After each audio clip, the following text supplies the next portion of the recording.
샬롬. 오늘도 하나님 말씀 앞에 나오신 여러분 환영합니다. 우리 함께 기도하겠습니다. 하나님, 오늘도 우리에게 귀한 말씀 주시니 감사합니다.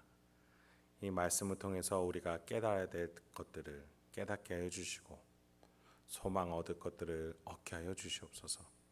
세상이 주는 힘보다 하나님 말씀 속에서 주님이 주시는 소망과 용기와 확신으로 가득 차는 이 시간이 되도록 주여 인도하여 주시옵소서. 예수님의 이름으로 기도했습니다. 아멘. 오늘 함께 살펴볼 말씀 사도행전 8장 14절에서 25절, 사도행전 8장 14절에서 25절까지 함께 살펴보도록 하겠습니다. 오늘도 성실하신 우리 아버지 하나님을 찬양합니다. 지난 시간에 7 집사 중에 한 명인 빌립을 통해서 복음의 전파가 확장되어져 가는 것을 확인했습니다.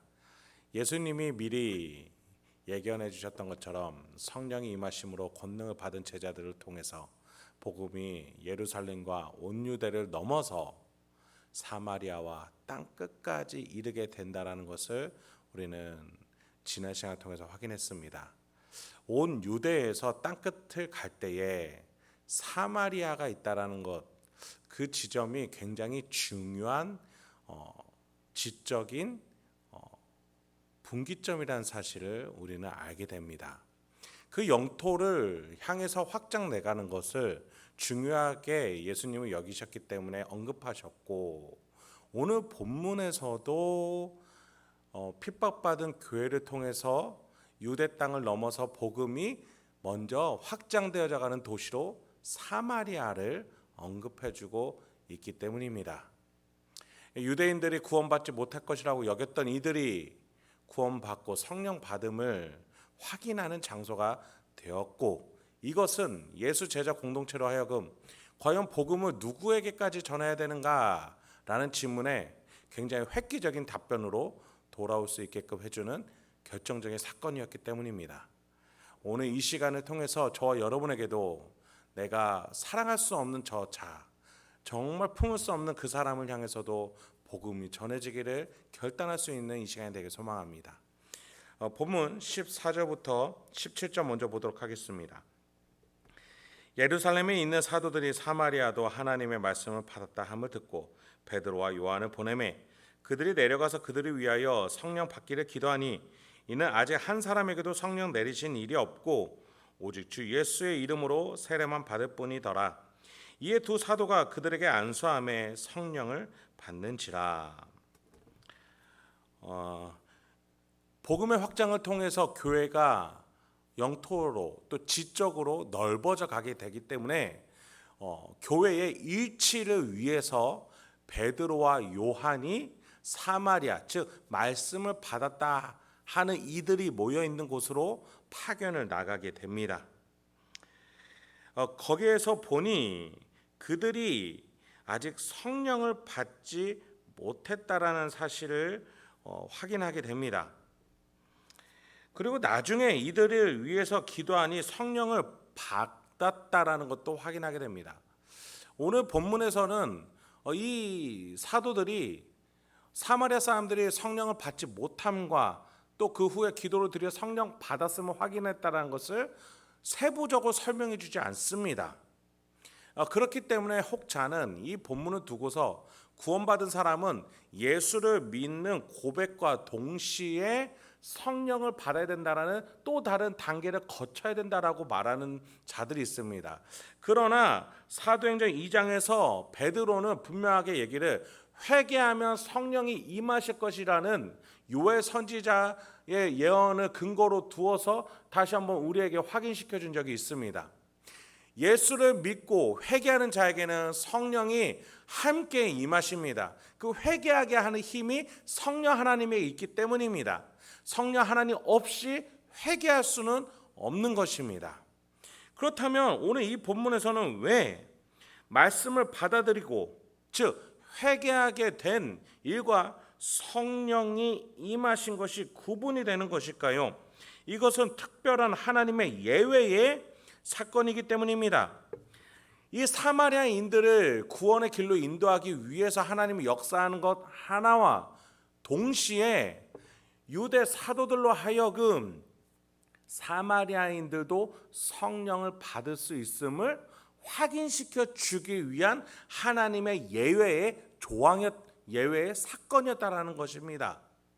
그렇기 때문에 성령이 임하시는 것과 말씀을 받아 회개하는 것은 구분할 것이 아니라 함께하는 것인데, 지금 이 상황 같은 경우는 예외적이라는 사실을 기억하시기 바랍니다. 그렇습니다. 여러분이 말씀을 받아들이면 내가 도저히 회개하지 못할 사람이라는 그 사람도 말씀을 받아들이면 나나 그 사람이나 성령 하나님이 함께 해주신다는 것이죠. 오늘 본문 메시지는 그것을 말하고자 하는 것입니다. 내 상상의 경계선을 넘어서서 하나님이 품고자 하시는 자가 말씀을 받아들일 때 그도 성령을 받아 거룩한 자가 될 수 있다는 것입니다. 본문은 그것을 말하는 것이지 구원의 2단계를 말하는 게 아니라는 것입니다. 그 다음 본문을 한번 보도록 하겠습니다. 이 사건을 뛰어넘어서 시몬이라는 사람이 등장하게 됩니다. 18절부터 22절까지 보도록 하겠습니다. 시몬이 사도들의 안수로 성령 받는 것을 보고 돈을 들여 이르되 이 권능을 내게도 주어 누구든지 내가 안수하는 사람은 성령을 받게 하여 주소서 하니, 베드로가 이르되 네가 하나님의 선물을 돈 주고 살 줄로 생각하였으니 네 은과 네가 함께 망할지어다. 하나님 앞에서 네 마음이 바르지 못하니 이 도에는 네가 관계도 없고 분깃될 것도 없느니라. 그러므로 너의 이 악함을 회개하고 주께 기도하라. 혹 마음에 품은 것을 사하여 주시리라. 두 사도가 안수하자 성령이 임하심을 보고 시몬이라는 자가 돈으로 이 능력을 살려고 하고 있습니다. 베드로는 이것을 크게 꾸짖죠. 하나님의 영적 은혜는 인간의 노력이나 재물로 얻을 수 있는 것이 아니라 하나님의 전적인 주권과 선물임을 분명히 하고 있는 겁니다. 그렇습니다. 우리가 사마리아인들이 말씀을 받아들인과 그 다음에 성령이 임하시는 것을 본 것과 같습니다. 지금 이 본문은 하나님이 전적으로 품고자 하고 회개케 하시는 자 누구에게나 모든 사람들에게 선물로 성령 하나님이 임하게 해주셔서 그 사람으로 하여금 이제 죄의 속박에서 떠나가고 사망의 근래에서 벗어나서 하나님의 자녀로서 부활 소망을 갖는 하나님의 자녀가 될 수, 하나님의 자녀라는 사실을 깨닫게 해주신다는 겁니다. 이 선물은 결코 인간의 노력 여하에 달리지 않았다는 것이죠. 사마리아인이라 할지라도, 돈이 없다 할지라도, 이방인이라 할지라도, 예수를 죽인 공회원들이라 할지라도 누구든지 회개한 자는 하나님의 자녀가 된다는 것입니다. 그런 점에서 반대로 그것을 인간의 노력으로, 인간의 재물로, 인간의 기준으로 성령의 임함을 사려고 하는 자, 그들은 결코 받을 수 없다는 것입니다. 그런 점에 있어서 21절에 베드로는 너무나 명확하게 이렇게 말합니다. 네 마음이 바르지 못하니. 그렇습니다. 우리가 무언가 신앙생활을 열심히 하고 40일 금식 기도를 하며 성경을 일독을 하고 내가 봉사활동을 하며 성령이 나에게 은혜를 충만하게 주실 것이다. 이 마음은 바르지 못한 것입니다. 더 나아가 베드로는 이 도에 네가 관계도 없고 분깃이 될 것도 없다라고 말합니다. 왜요? 이 도는 무엇을 설명하는 겁니까? 하나님은 너를 자녀로 이미 선택하셨다는 겁니다. 아들은 아버지에게 무언가 조건을 대함으로써 아버지 아들이 되는 게 아닙니다. 아버지가 아들로 삼았기 때문에 이미 아들입니다. 그런데 돈을 주고 아들이 되고자 하는 자에게는 이 도가 적용이 될 수 없다는 것이죠. 그러므로 베드로는 이 악함을 회개하라. 혹시 아버지께서 마음에 품은 악한 것을 사하여 주실지 누가 알겠는가?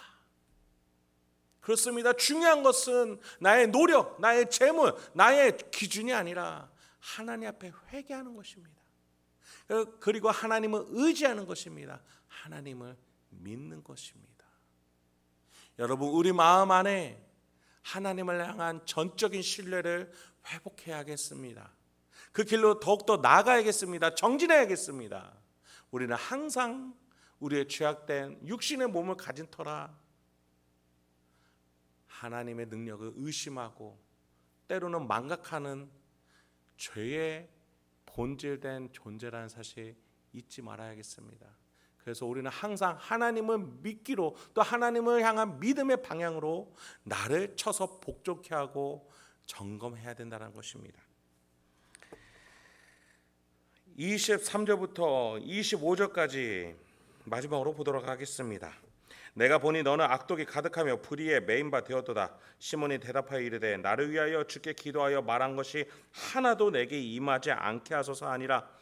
두 사도가 주의 말씀을 증언하여 말한 후 예루살렘으로 돌아가세 사마리아인의 여러 마을에서 복음을 전하니라.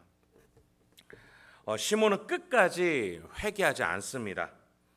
자신이 회개해야 되는데 그가 말하기를 24절에 나를 위하여 주께 기도하여 말한 것이 하나도 내게 임하지 않게 대신 기도해달라라는 요청하게 됩니다. 아직도 하나님의 마음과 의도와 하나님의 본질적 복음의 사랑을 그는 받아들이지 않고 있습니다. 이 사람이 부족해서일까요? 멍청해서일까요? 지적 능력이, 인식 능력이 부족해서일까요? 아니요. 그 마음의 악독함을 아직도 내려놓지 않고 있기 때문입니다. 내가 원하는 대로, 내가 바라는 대로, 내가 주장하는 대로 무언가 만들려가는 나의 인생을 쥐고 흔들려는 그 주장 때문에 그는 아직도 복음의 사랑, 값없이 주시는 그 값비싼 은혜가 앞에 있음에도 받아들이지 않고 베드로에게 기도를 부탁하고 있는 겁니다. 마치 주술사에게 요청하듯이 말이죠. 여러분, 우리 하나님께서는 우리와 함께 하시고자 예수 그리스도를 우리에게 보내셔서 우리를 거룩한 자로 하나님의 자녀로 만드셨습니다. 또 성령 하나님을 보내주셔서 하나님의 성전이 되게 하셨습니다. 우리는 거룩한 자요, 이제 제사장입니다. 왕 같은 제사장입니다.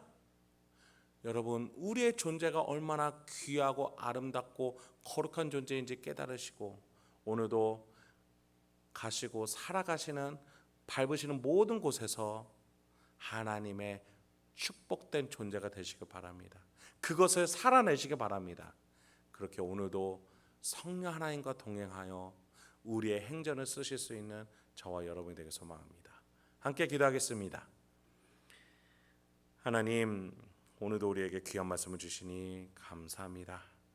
이 말씀을 통해서 우리가 오늘도 어떠한 선택과 판단, 결정을 가지고 살아야 될지 깨닫게 하여 주시고 적용하게 하여 주시고 또 실천하게 하여 주시옵소서. 예수님의 이름으로 기도했습니다. 아멘.